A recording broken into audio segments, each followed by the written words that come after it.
Assalamualaikum warahmatullahi wabarakatuh. Saya Fadri Hidayat Aladi dan Jerry akan mempresentasikan hasil diskusi kelompok kami tentang permintaan agregat 2.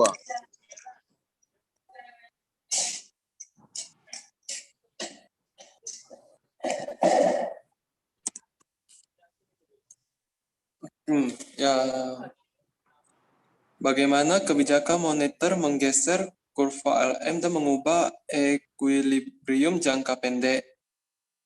Perubahan jumlah uang beredar mengubah tingkat bunga yang menyeimbangkan pasar uang untuk setiap tingkat pendapatan dan dengan demikian menggeser kurva LM. Model ISLM menunjukkan bagaimana pergeseran dalam kurva LM mempengaruhi pendapatan dan tingkat bunga. Jadi, model ISLM menunjukkan bahwa kebijakan moneter mempengaruhi pendapatan dengan mengubah tingkat bunga.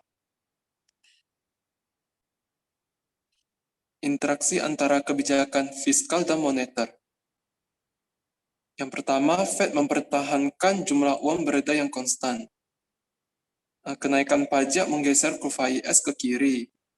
Pendapatan turun karena pajak yang lebih tinggi mengurangi pengeluaran konsumen dan tingkat bunga turun karena pendapatan yang lebih rendah mengurangi permintaan uang. Yang kedua, Fed mempertahankan tingkat bunga yang konstan. Ketika kenaikan pajak menggeser kurva IS ke kiri, Fed harus mengurangi jumlah uang beredar untuk mempertahankan tingkat bunga pada titik awalnya. Tingkat bunga tidak turun tetapi pendapatan turun dalam jumlah yang lebih besar jika Fed mempertahankan jumlah uang beredar tetap konstan. Dalam bagian ini, Fed memperburuk resesi dengan mempertahankan tingkat bunga yang tinggi. Yang ketiga adalah Fed mempertahankan pendapatan konstan. Pada bagian ini, Fed ingin mencegah kenaikan pajak agar tidak menurunkan pendapatan. Karena itu, Fed harus meningkatkan jumlah uang beredar dan menggeser kurva LM ke bawah yang cukup untuk mengoffset pergeseran kurva IS. Dalam hal ini, kenaikan pajak tidak menyebabkan resesi, tetapi menyebabkan penurunan yang besar pada tingkat bunga. Analisis kebijakan dengan model makroekonomi. Model-model makroekonomi dari perekonomian memberikan sebuah cara untuk mengevaluasi proposal kebijakan. Model makroekonometik adalah model yang menjelaskan perekonomian secara kuantitatif. Guncangan dalam model ISLM. Yang pertama, guncangan dalam model IS. Guncangan pada kurva IS merupakan perubahan eksogen dalam permintaan terhadap barang dan jasa. Sebagian ekonom termasuk Keynes menekankan bahwa perubahan dalam permintaan tersebut bisa muncul dari nafsu hewani investor gelombang eksogen, serta mungkin pemuasan diri dari optimisme dan pesimisme. Yang kedua adalah guncangan dalam model LM. Guncangan pada kurva LM muncul dari perubahan eksogen dalam permintaan terhadap uang.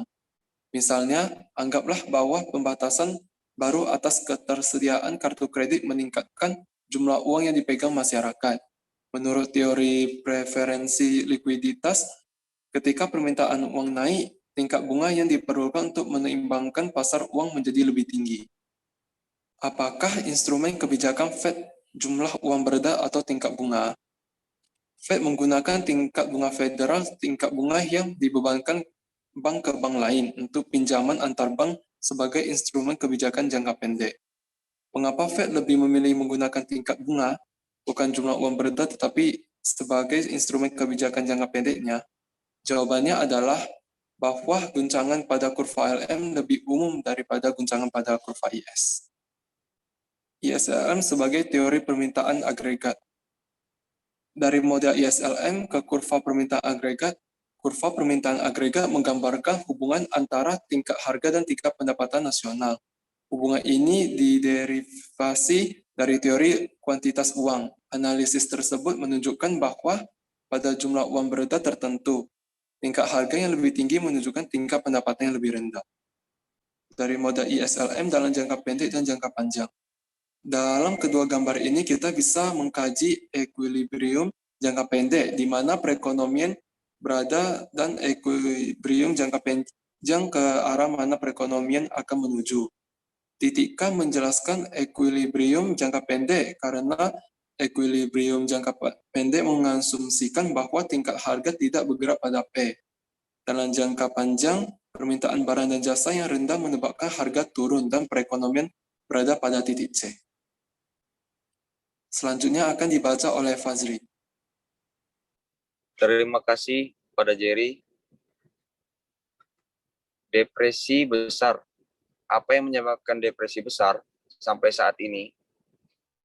Lebih dari setengah abad setelah peristiwa itu terjadi, para ekonom terus memperdebatkan penyebab dari kemerosotan ekonomi yang dahsyat ini.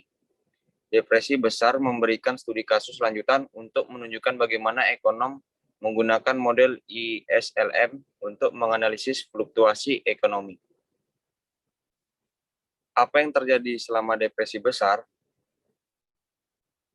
Bisa dilihat di sini ada tabel tahun, tingkat pengangguran, GDP real, konsumsi, investasi, belanja pemerintah, tingkat bunga nominal, jumlah uang beredar, tingkat harga, inflasi, dan keseimbangan. Hipotesis pengeluaran guncangan pada kurva IS. Tabel di atas menunjukkan bahwa penurunan pendapatan pada awal tahun 1930-an bersamaan dengan turunnya bunga. Kenyataan ini menyebabkan beberapa ekonom berpendapat bahwa penyebab penurunan ini menyebabkan pergeseran kontraktif pada kurva IS. Pandangan ini biasanya disebut hipotesis pengeluaran atau spending hypothesis, karena menyalahkan terjadinya depresi besar pada penurunan eksogen dalam pengeluaran atas barang dan jasa. Hipotesis uang guncangan pada kurva LM. Tabel di atas menunjukkan bahwa jumlah uang beredar turun 25% dari tahun 1929 sampai 1933.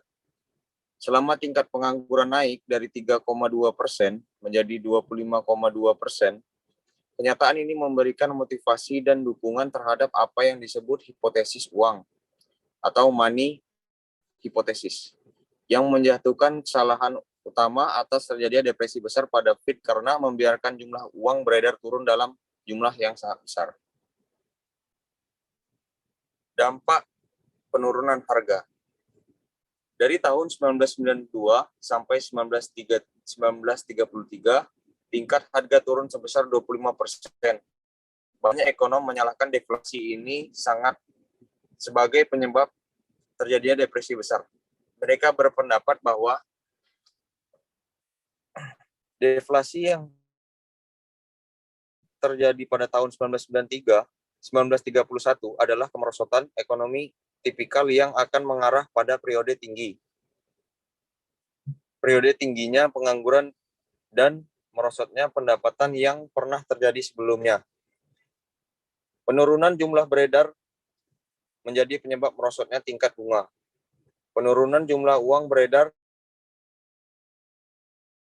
penyebab parahnya depresi besar. Untuk mengevaluasi pendapat ini, kita harus membahas bagaimana perubahan tingkat harga mempengaruhi pendapatan model ISLM. Satu, dampak deflasi yang menstabilisasi. Dalam model ISLM yang kita kembangkan, penurunan harga meningkatkan pendapatan untuk setiap jumlah uang beredar atau M. Tingkat harga yang lebih rendah menunjukkan keseimbangan uang real M atau P yang lebih tinggi. Kenaikan keseimbangan uang real yang menyebabkan pergeseran ekspansif dalam kurva LM yang mengarah pada pendapatan yang lebih tinggi. 2. Dampak deflasi yang menstabilisasi. Para ekonom telah menawarkan teori untuk menjelaskan bagaimana penurunan harga dapat mengurangi pendapatan, bukan meningkatnya. Teori deflasi hutang dimulai dengan pengamatan pada perubahan yang tidak diantisipasi dalam tingkat harga meredistribusi kekayaan di antara debitor dan kreditor. Jika seorang debitor meminjam sebesar $1.000, maka jumlah real utang adalah $1.000, di mana P adalah tingkat bunga.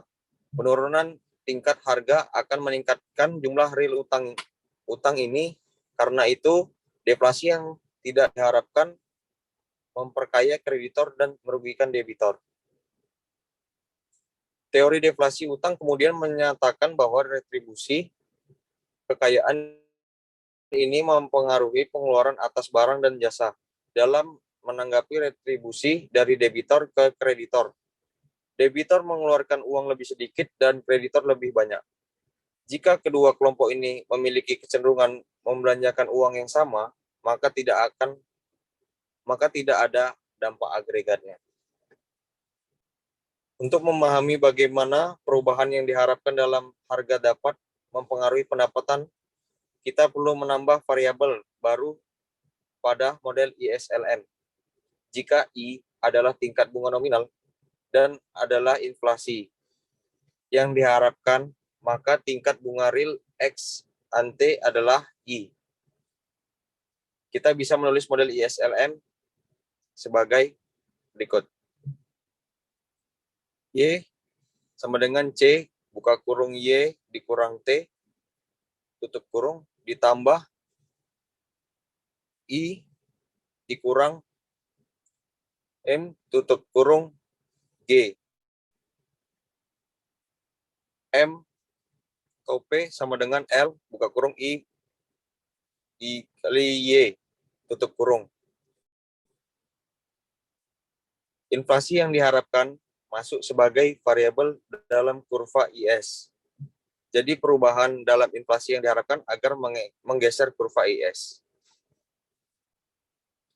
Terima kasih.